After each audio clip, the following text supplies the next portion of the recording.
Dans cette vidéo, je vais vous montrer comment on peut utiliser en fait le système Ichimoku Kinkoyo.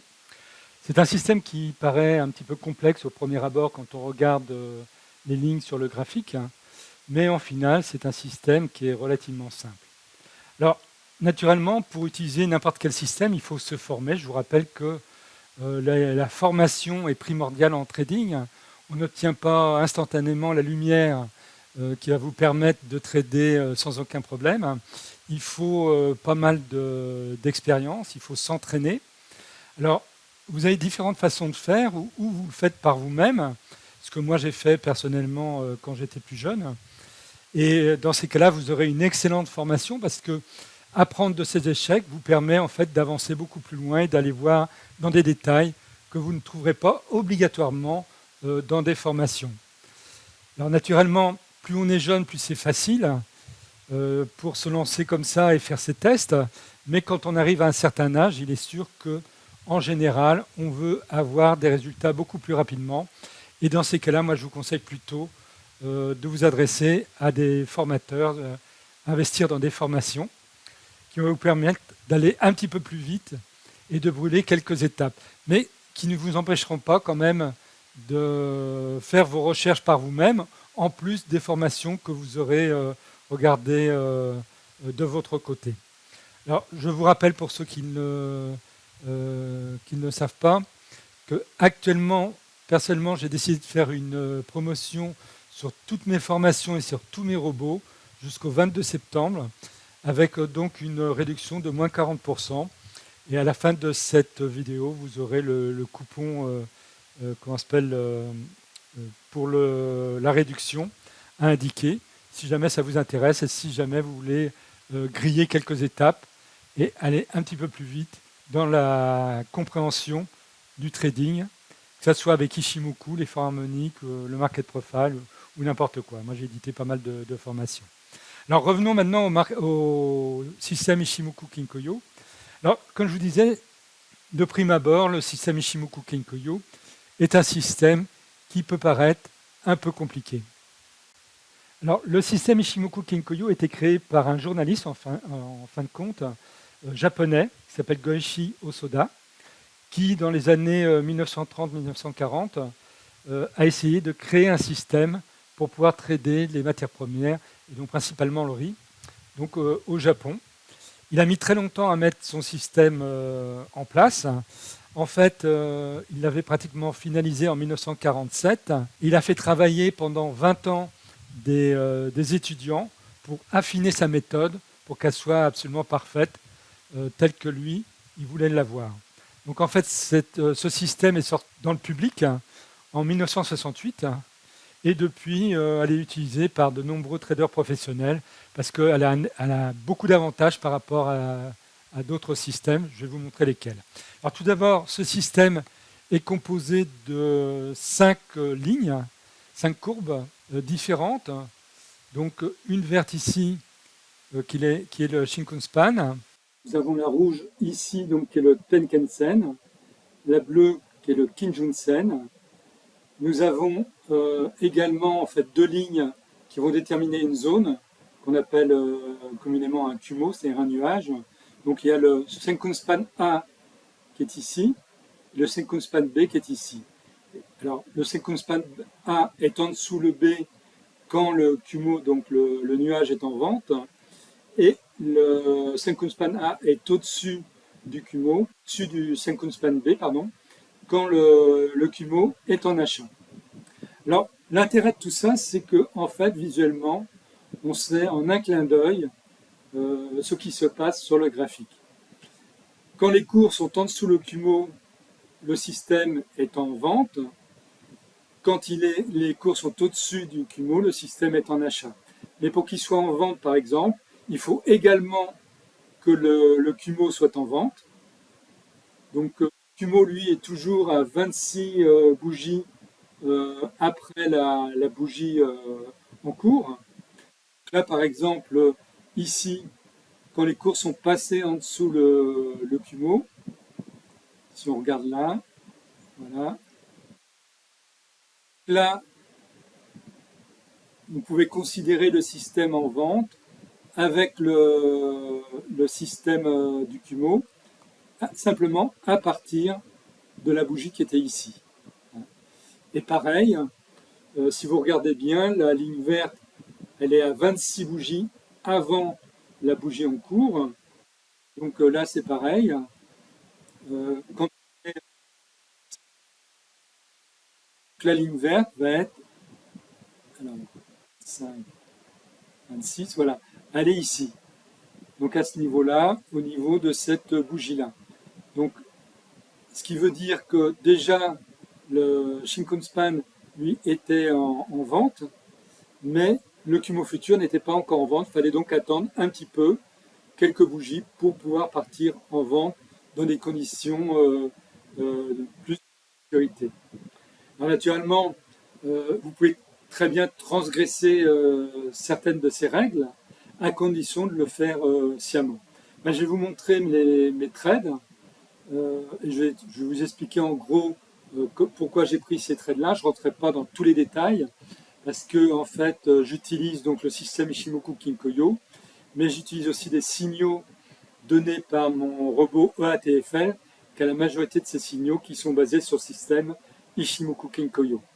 Donc c'est visuellement ce qui se passe sur le graphique, plus les signaux, qui va faire que je vais prendre un trade ou pas. Et de temps en temps, je vais pouvoir prendre certains risques, mais personnellement, je le déconseille à tous ceux qui veulent démarrer avec le système Ishimoku Kinkoyo. Il vaut mieux des trades que je qualifierais de propres, c'est-à-dire vraiment répondant à tous les critères du système Ishimoku Kinkoyo, c'est-à-dire, par exemple en achat, les cours au-dessus du page, il faut que le Tenkan-sen, donc la ligne rouge, soit au-dessus du Kinjun-sen. Il faut que le Kumo Futur soit en achat, donc de cette couleur-là. Et il faut que la ligne verte soit au-dessus des bougies. Voilà. Quand toutes ces conditions-là sont réunies, on est déjà dans une bonne condition pour partir en achat ou en vente dans l'autre sens. Maintenant, je vais vous montrer d'abord mes résultats. Et ensuite, je vais vous montrer donc tous les trades que j'ai effectués pour obtenir ces résultats. Alors, je vais vous montrer donc mes trades sur 4 jours. Ça correspond à 24 trades. Alors, ce sont des trades consécutifs, hein, ce n'est pas du tout des trades que j'ai choisis pour vous montrer des super résultats, etc. C'est vraiment des journées de trade pour vous montrer un petit peu comment ça se passe quand on trade avec le système Ishimoku Kinkoyo. Donc là, c'est mon rapport global sur donc, les 4 jours. Donc j'ai fait, je vous disais, 24 trades. Alors, là vous avez les trades, mais ça c'est pas le plus important. Ce qu'il faut regarder, c'est en termes de résultats. Donc voilà, là ce qui est intéressant, c'est la courbe. Vous voyez, elle ne fait pas. J'ai très peu de drawdown. Je vais vous le montrer au fur et à mesure par rapport à chaque jour combien j'ai eu de drawdown. Je rappelle que le drawdown, c'est la perte en cours que vous avez quand vous êtes en train de trader.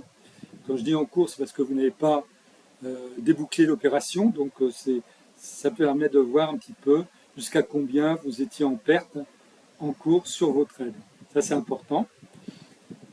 Une chose qui est très importante, donc là sur 4 jours, avec les 24 trades, j'ai un profit factor de 62,93. Donc, ce qui veut dire que, je vous rappelle que le profit factor, c'est la somme des gains sur la somme des pertes. Donc là, par exemple, j'ai eu 1161,67 de gains, et en perte, il y a eu 18,46 $. Donc j'ai 62,93 fois plus de gains que de pertes. Alors déjà, si vous tradez, vous savez déjà que si vous dépassez 2 en profit factor, c'est très bon. Donc naturellement, vous voyez que 62,93, c'est pas très bon, c'est plus qu'excellent. C'est même inespéré, c'est ce que pourraient rêver beaucoup de banquiers si jamais ils faisaient du trading.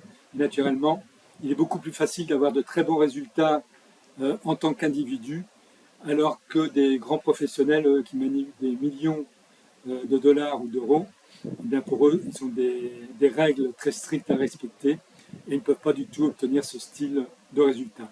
Et on peut dire donc que le particulier a un net avantage sur le professionnel, à condition qu'il sache, bien sûr, bien trader. Alors maintenant, je vais vous montrer jour par jour, ça c'est important. Alors, Pour mes résultats, disons surtout pour le drawdown, moi j'utilise en gestion de mes trades le robot Basket Manager, ce qui me permet, quand il y a des trades en cours, donc de pouvoir voir ce qui se passe, voir à combien il y a eu le maximum, quel est l'encours, le minimum, etc. Ça c'est important. Et une fois que le gain est atteint, alors moi je trade en basket, je vous le rappelle, hein, pour ceux qui ne me connaissent pas. Trader en basket, ça veut dire qu'on mutualise ces trades. C'est-à-dire qu'on ne trade pas trade par trade, on trade avec un objectif global qui est calculé en pourcentage ou en montant.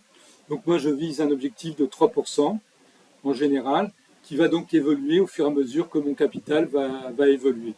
Ce qui explique pourquoi, là, la première journée, j'ai eu 273,25, ensuite j'ai eu 285,85, ensuite 287,49, et donc hier, j'ai eu 296,62. Et donc ça va aller en grandissant, tant que, naturellement, je ne retire pas de l'argent de mon compte. Ça, c'est vraiment important. Donc c'est je dirais, entre guillemets, la magie du trading. Quand on utilise ce qu'on appelle le système des intérêts composés, eh bien on réinvestit son capital plus les gains à chaque fois, et donc de jour en jour on va gagner de plus en plus. Donc ça c'est important de comprendre ça. Une fois qu'on a compris ça, eh bien déjà on a compris beaucoup de choses sur le trading. Alors en termes de drawdown, c'est important de le connaître. Alors la première journée, je dois dire c'est une journée où j'ai pris des risques. J'ai pris des trades qui n'étaient pas tous avec tous les critères du système Ichimoku Kinkoyo. Alors j'ai eu un drawdown un petit peu supérieur. Là, je suis monté à 5,5%, ce qui est absolument pas énorme. Pourquoi? Parce que ce jour-là, j'avais 4 trades. Donc 5,5% de drawdown avec 4 trades, c'est pas vraiment énorme. Par contre, après, ça s'est nettement amélioré. Là, j'ai pris que des bons trades. J'ai eu 1,2% de drawdown avec 7 trades de prix. Je vais vous montrer les détails à la suite. Le troisième jour, j'ai eu 1% simplement de drawdown avec donc 7 trades également de prix. Et donc hier, j'ai eu 3% de drawdown avec 6 trades de prix. Alors je vous rappelle que le drawdown, vous ne pouvez pas y échapper, parce que dès que vous prenez un trade, vous allez vous retrouver en négatif, puisque d'entrée, le broker charge chaque trade. Donc naturellement, vous commencez toujours en négatif dès que vous prenez un trade, que ce soit en achat ou en vente. Donc vous ne pourrez jamais avoir 0% ici en minimum. 1%, c'est pratiquement, vous n'êtes jamais parti en négatif quand vous avez plusieurs trades. Donc ça, c'est un petit peu pour vous résumer comment ça se passe. Alors la première journée, c'était la journée du 10 septembre, dont j'ai effectué 4 trades. Vous voyez ici, il n'y en a eu qu'un seul de négatif, et le premier qui a été pratiquement sans bénéfice, hein, avec 2,29 US dollars de bénéfice. Je vais réduire ça. Alors, le trade a démarré donc ici. C'était le 188, voilà, ici. C'était un trade en achat. Alors, vous voyez que ça, c'est vraiment le style de trade quand on est débutant à ne pas effectuer, parce que c'est un trade dangereux. Je fais un trade en achat alors que le système est en vente. On a d'abord les cours qui sont en dessous le Kumo. J'ai le Kijun Sen qui est au-dessus du Tenkan Sen. Donc on a un système en vente avec le Tenkan Sen, le Kijun Sen. On a, alors là, quand on est là, que je me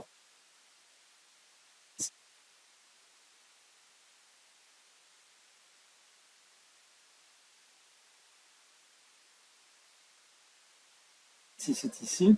Alors on a le Shikun Span ici qui est en dessous les bougies, donc qui est également en vente. Sous le nuage, donc c'est un système qui est en vente. Et moi je pars en achat. Pourquoi je suis parti en achat? Parce que mon robot EATFL me disait que là, il y avait une poussée en achat et qu'il y avait peut-être une possibilité. Alors moi j'ai pris ce trade-là, pourquoi? Parce que j'avais de l'espace entre mes cours et le Kumo. Si par exemple j'avais été situé à ce niveau-là, je n'aurais pas pris de trade parce qu'il y avait beaucoup trop de risques. Ça risquait de rebondir sur le Kumo et repartir dans l'autre sens. Donc là, avec l'information que j'avais sur, comment s'appelle, euh, avec le robot EATFL, eh bien, je prenais un risque, mais limité, d'autant plus que j'avais beaucoup d'informations qui me disaient que plusieurs paires partaient en achat ou en vente simultanément, et ça, c'était un bon critère. Donc là, ça ne m'a pas rapporté grand-chose. Vous voyez, c'est arrêté là parce que c'était en basket. Alors après, j'aurais pu gagner plus, hein, bien sûr, mais il faut toujours voir ce que l'on a gagné. Donc là, c'est quand même, il faut savoir que ce basket-là, et c'est un basket, comme j'ai pris des risques, qui a duré beaucoup plus de temps. Il a duré 7 heures et 11 minutes. Alors en général, moi, un basket, ça dure inférieur à 2 heures, c'est débouclé, hein.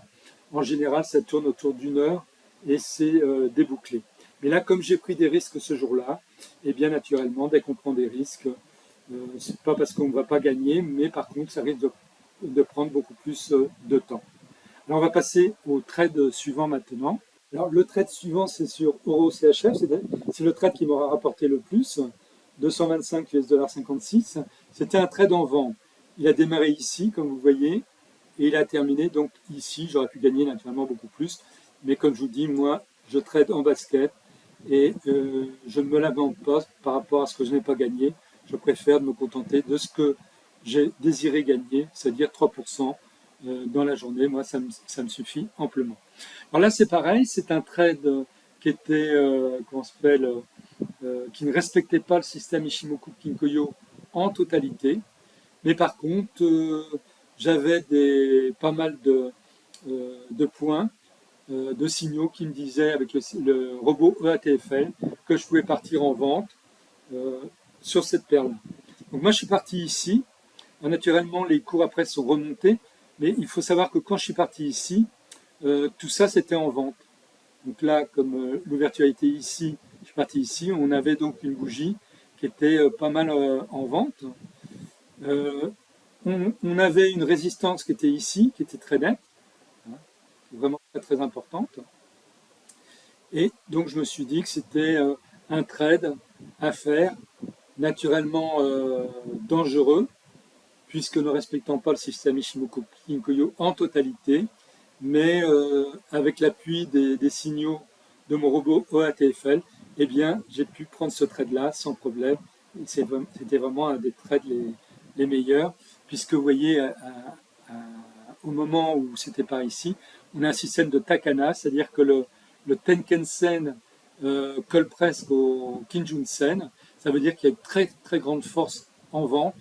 Quand c'est dans l'autre sens, en achat, vous avez ici dans l'autre sens un autre système de Takana. Et là, ça vous montre vraiment que vous avez un système qui est fortement en tendance. Alors le trade suivant, c'est sur la paire NZD-CAD. Donc NZD-CAD, c'était un trade en achat qui m'a rapporté 53,80 $. Alors là, pareil, c'est un trade qui va à l'encontre globalement du système Ishimoku Kinkoyo, mais c'était un trade que j'ai pris grâce donc à mon robot OATFL et à des signaux qui m'indiquaient que là, il y avait une poussée en achat. Et vous voyez qu'en fait, vous aviez un système, là, ça faisait un W, pour ceux qui connaissent le langage des bougies. Eh bien, ça me permettait de me dire que je pouvais partir en achat. J'avais suffisamment d'espace. Là, il ne faut pas regarder ce qui est cette partie-là. Hein, il faut regarder à gauche de très vertical. Donc moi, je n'avais pas ce qui s'est passé après. Eh bien, là, j'avais une grande distance qui existait entre les cours et le Kumo. Donc je me suis dit qu'il y avait une possibilité. Et vous voyez, quand les cours sont approchés du Kumo, ils ont rebondi avant de repartir après en achat. Et moi, donc, le trade s'est clôturé ici avec tout l'ensemble des trades, donc avec Basket Manager qui a clôturé tous mes trades simultanément. Alors ça, c'est le dernier trade, donc sur EuroAUD. Alors pareil, c'est un trade normalement qu'on ne prend pas quand on utilise le système Ichimoku Kinkoyo. Je l'ai pris parce que nous avions un système qui partait en vente ici. Vous allez voir que le plus haut ici est plus haut que le plus haut ici, qui est plus haut que le plus haut ici. Et moi, j'ai pris mon trade ici en vente. Alors pareil, hein, quand je l'ai pris, il n'y avait pas cette bougie en achat. Là, ça partait en vente. J'ai pris en cours de bougie. J'avais un grand risque parce que nous avions ici le Senkou Span B qui était à l'horizontale. Et bien souvent, il y a un rejet qui se crée au niveau du Senkou Span B. Et d'ailleurs, vous voyez que les cours sont descendus au niveau du Senkou Span B ici. Et ensuite, c'est reparti dans l'autre sens. Alors, il faut bien comprendre le graphique, comment ça se passe. Pour ça, pour savoir pourquoi je ne m'inquiétais pas trop, c'est parce que si on trace un canal ici, hein, donc j'ai pris le trade, donc c'était jusque là, voilà, donc on fasse ça comme ça. Donc on trace un canal qui rejoint les plus hauts ici, on voit donc c'est comme ça. On trace ici un canal par rapport à ce plus bas ici. Et moi, quand je suis parti ici, donc, je me suis dit que de toute façon, je resterai dans le trade tant qu'il n'y a pas une bougie qui clôture au-dessus du canal, comme ici par exemple. Ça, c'est important. Et donc là, moi, mon trade s'est terminé parce que Basket Manager a clôturé tous mes trades. Et vous voyez qu'à la suite, donc, il y a eu un effondrement des cours. Donc le marché avait bien détecté que ça devait partir en vente dans le futur, quand même relativement proche. Vous voyez un petit peu comment vous pouvez analyser ce qui se passe avec la structure du graphique, hein, pour savoir les possibilités. Quand vous prenez des risques, eh bien, il faut avoir des règles précises de votre trade si jamais ça se passe mal. Parce que dans ces cas-là, il ne faut pas insister. Vous voyez, quand la bougie est passée au-delà, à clôturer au-delà du canal, eh bien, c'est réellement parti en achat. Et dans ces cas-là, il valait mieux quitter la position si vous étiez toujours en position. Alors, le deuxième jour de trade était donc la journée du 11 septembre. Alors, dans cette journée, j'ai effectué donc, comme je vous le disais, 7 trades et ça a duré 5 minutes en totalité.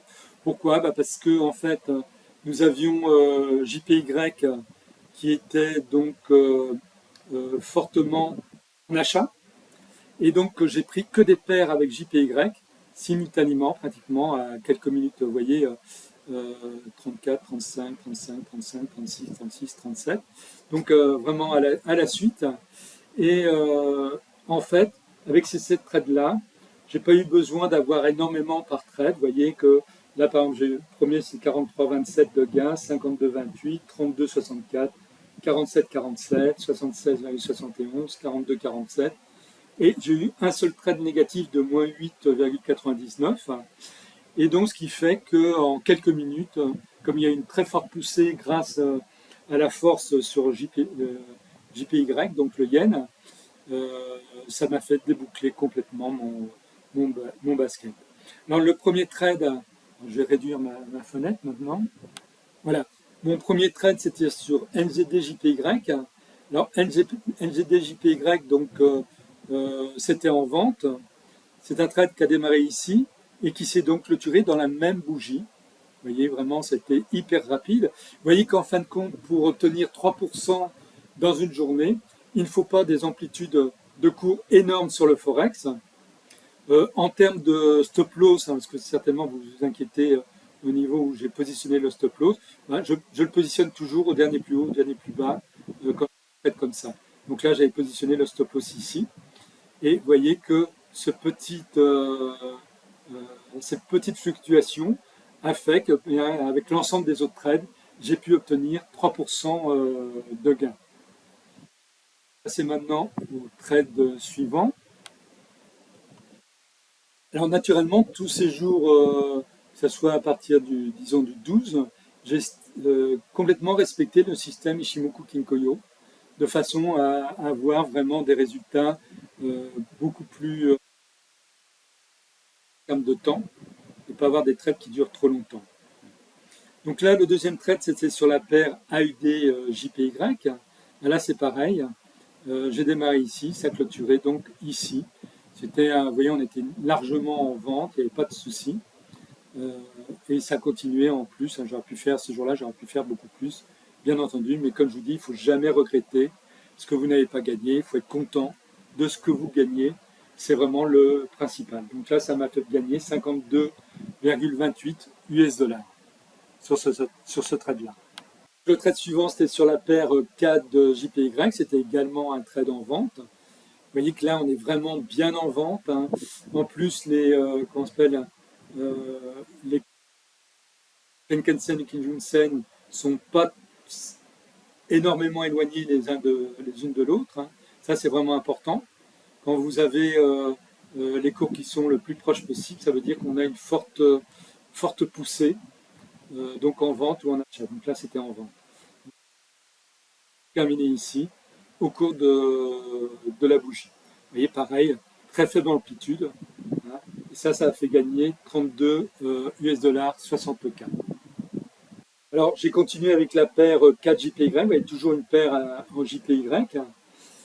Pareil, vous voyez, on peut, les graphiques se ressemblent énormément, puisque là, il y avait vraiment la même poussée sur toutes les paires en JPY. Donc, on avait les mêmes configurations, Tenkan-sen, Kijun-sen. On avait les mêmes configurations au niveau du Shinko-span. Les cours étaient bien en dessous du Kumo. Donc, on était vraiment dans un système en vente assez fort. Et donc, commencer ici, terminer ici, clôturer donc avec le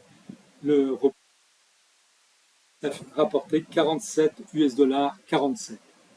Alors le trade suivant, c'était avec GBP-JPY. Alors GBP-JPY, le problème de GBP-JPY, c'est ce qui me fait perdre en fait souvent pas mal de drawdown, c'est les paires en GBP, elles ont un spread assez important et ça plombe. Mais là, je l'ai quand même pris parce que ça valait le coup. Vous voyez que ça démarrait ici en vente, ça s'est clôturé donc ici, presque au plus bas de la bougie. Ça, c'est un trade qui m'a rapporté 76,71, ce qui est une très bonne opération sur un trade. C'est un des trades qui m'a rapporté pratiquement le plus sur cette journée. L'avant-dernier trade était sur la paire USD-JPY. Voilà la paire USD-JPY. Vous voyez que les graphiques sont vraiment similaires, tous pareils.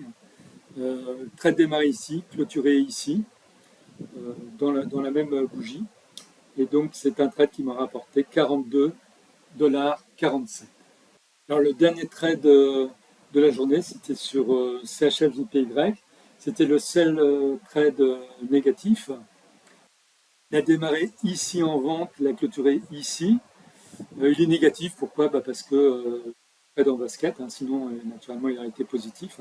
Avec les cours, on continuait à chuter fortement, il continue d'ailleurs toujours de chuter.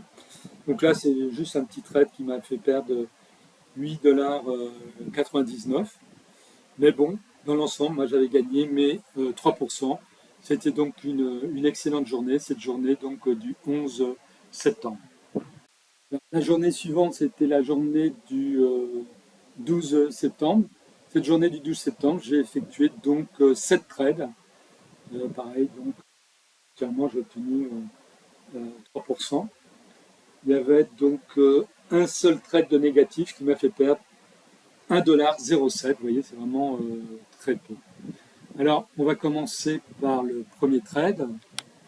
Alors, tous ces trades, pareil, j'ai respecté à peu près le système Ichimoku Kinkoyo. Donc, le premier trade, c'était sur AUD-CHF, c'était un trade en achat. J'ai acheté ici. Mon robot ATFL avait détecté une forte poussée en achat à ce moment-là. Et vous voyez qu'il a été clôturé donc là. Je vous rappelle que cette journée-là, le basket a duré 1h26 minutes. Vous voyez, démarrer ici, fini ici. Après, il y a eu un drawdown et après, c'est reparti en achat de plus belle. Donc ça, c'était une bonne opération. C'est un trade qui a rapporté 30 $, donc 73. donc en 1h26. Le trade suivant, c'était sur la paire AUD-USD. Donc c'était un trade donc en achat. Là, j'ai pris un trade ici. Euh, Pareil, ATFL me disait qu'il y avait une forte poussée donc en achat. Et ici, clôturé donc là. Et c'est un trade qui m'aura rapporté 47 US dollars 56. C'est un bon petit trade. Vous voyez que les amplitudes sont toujours faibles, mais on peut faire du 3% avec très peu en fait d'amplitude quand on sait poser son stop loss. Alors, stop loss, hein, c'est pareil, je l'ai posé en dessous par ici. Hein, il était posé par ici, en dessous le plus bas de cette bougie-là. J'ai poursuivi avec un trade sur la paire Euro-AUD. Euro-AUD, c'était un trade en vente, démarré ici, clôturé là. Vous voyez, puis après, il y a eu un bon retracement. Alors là, il y avait une très forte poussée en vente, et cette poussée-là m'a permis donc de faire tranquillement mes 3%, vous voyez, hein, très peu d'amplitude, et ça suffit. Là, c'est un trade qui m'a rapporté simplement 22 $22, mais avec l'ensemble des autres trades, eh bien, ça fait mes 3%. Vous voyez, tout le système était bien en achat, bien en vente, pardon. Alors là, le seul truc, petit détail hein, que je vous signale, là, ça s'écartait beaucoup. Donc, il était vraiment vraisemblable qu'il y ait un retracement derrière, parce que le Tenkan Sen s'écartait beaucoup trop du Kijun Sen. Là, c'est des petits détails, mais qui ont leur importance hein, quand vous tradez. Avec le système Ichimoku Kinkoyo, il y a 2-3 trucs à regarder, hein, ce que j'explique un petit peu dans qu'en final, eh bien, vous éviterez des trades dangereux qui risqueraient de vous amener à avoir des pertes en finale. Le trade suivant était sur la paire Euro-NZD. Alors déjà, quand vous voyez ce style de graphique, en général, il faut quand même être méfiant. Moi, c'était un trade donc, qui était en vente, qui a démarré ici, qui a clôturé ici. Et je savais qu'ici, il y avait une ligne de soutien. Donc, il fallait que le trade se termine dans cette partie-là. Et sinon, moi, je clôturais de toute façon par là, si jamais, comment s'appelle, le basket se continuait, je limitais quand même ma prise de gain sur cette paire-là, parce que c'est dangereux. Là, c'est une paire qui fait du ranging. Et il y a pas mal de mais il faut savoir jusqu'où on peut aller. Et là, donc, c'était cette ligne de soutien-là qu'il fallait viser au plus. Alors, c'est un trade qui a rapporté quand même 76 US dollars 90. Vous voyez que même avec une paire qui fait du ranging, on peut gagner pas mal dans un court laps de temps. Le trade suivant, c'était sur la paire GBP-AUD, donc c'était un trade qui était en vente. Alors, c'est un trade qui était un peu dangereux. Pourquoi? Parce que, pareil, le Tenkan Sen était écarté beaucoup trop du Kijun Sen. Donc ça, il faut être méfiant. Mais comme je faisais des trades à court terme, j'ai quand même pris. C'est un trade qui était négatif, hein, c'est le seul trade négatif qui m'a fait une perte de 1 US dollar 0,7. Démarré ici, après il y a eu donc un retracement. Et après c'est reparti dans le bon sens avant qu'il y ait un nouveau retracement.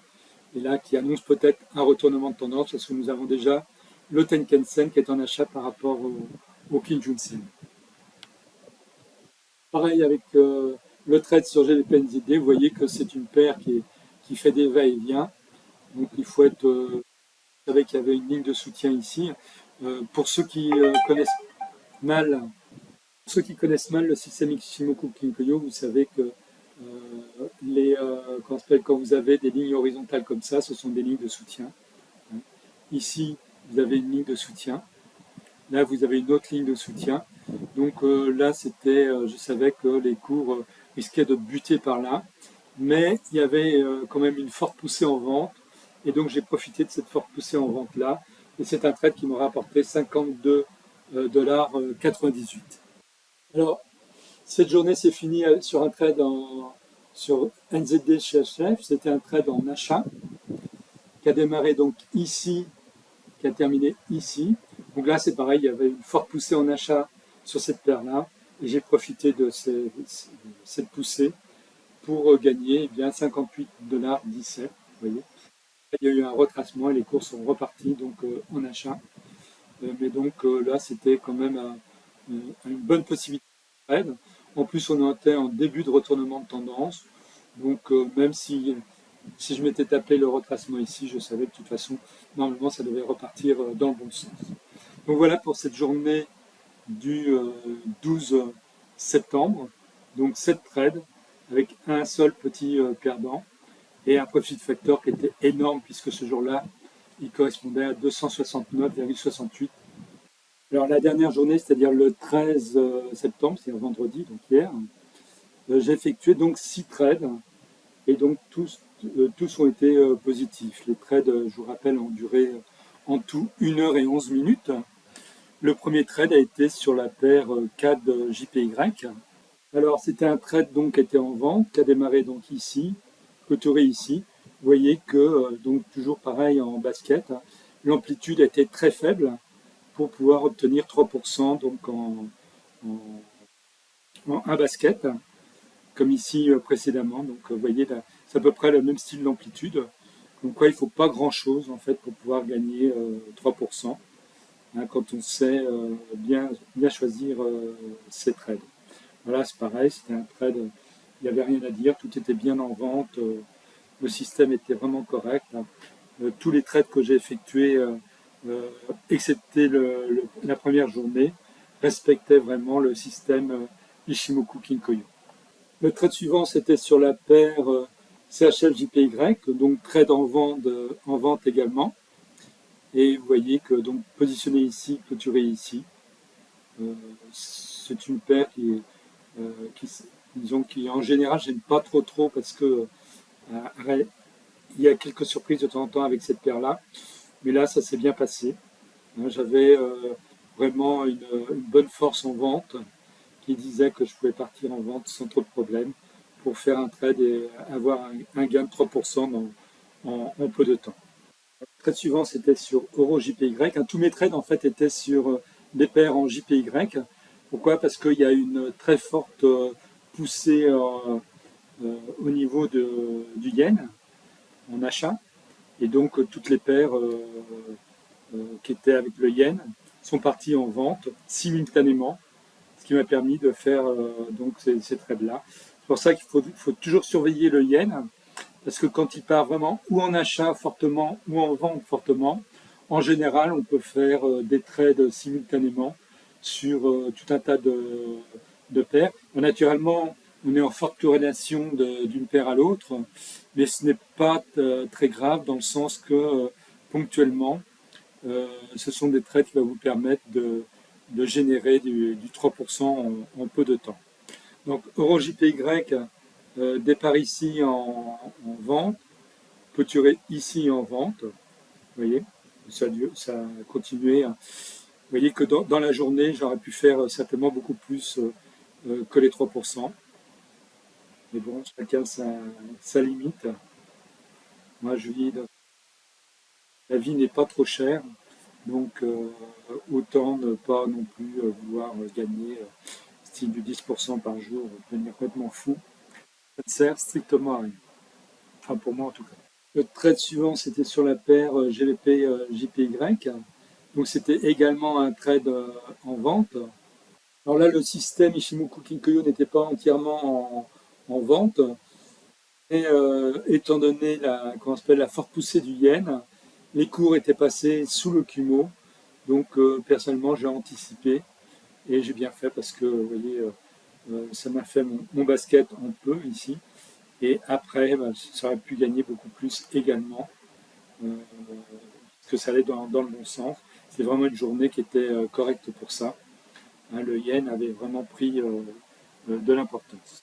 Le trade suivant, c'était sur la paire NZD-JPY, hein, donc toujours un trade en vente. Hein. Pareil, hein, les cours venaient juste de passer sous le Kumo. Et là, j'en ai profité. Puis vous voyez qu'après, les cours ont continué à descendre fortement.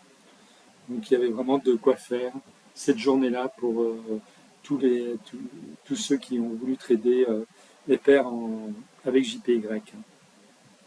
Alors, je vous rappelle que sur mon Twitter, Je donne à, à 4 heures du matin, heure GMT, et à 8 heures du matin, heure GMT, je donne les tendances.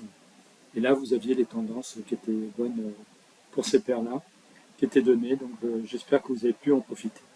Alors, le dernier trade de la journée, donc de vendredi, c'était sur USD-JPY. Démarrer ici, clôturer là. Vous voyez, après retracement, après c'est reparti de plus belle en vente. Donc, c'était vraiment une journée facile, hein, qui a quand même rapporté 3% en 1 heure 11 minutes. Alors, avant de vous quitter, je vous rappelle que vous pouvez me contacter directement à mon adresse email forextradingcoaching@gmail.com. Vous pouvez me suivre sur Twitter à ma page FX Trading News. Pour accéder à la boutique Esprit Argent, là vous avez son adresse, donc espritargent.com. Si vous souhaitez des formations que j'ai créées, eh bien vous me choisissez en tant qu'auteur et vous obtenez directement ma boutique où sont exposées donc toutes mes formations et mes robots. Je vous rappelle qu'actuellement vous pouvez bénéficier de 40% de réduction en utilisant le coupon donc de réduction ED40. Ce coupon est valable jusqu'au 22 septembre de cette année. Enfin, pour ceux qui, parce qu'il y en a beaucoup qui me demandent, ceux qui souhaitent faire coder des robots, des indicateurs spéciaux, etc. Voici le site web du codeur avec qui je travaille. Donc c'est traddevsystem.com. Donc il peut créer des indicateurs, des robots sur MT4, MT5 et NinjaTrader 8. Donc si jamais ça vous intéresse, n'hésitez pas, il code vraiment très bien. C'est lui qui m'a codé Basket Manager, qui m'a codé également EATFL. Donc c'est vraiment du très bon travail. Moi j'en suis vraiment très content. Voilà. Il ne me reste plus que maintenant qu'à vous souhaiter une bonne fin de week-end. Et puis donc à bientôt pour une nouvelle vidéo. Au revoir.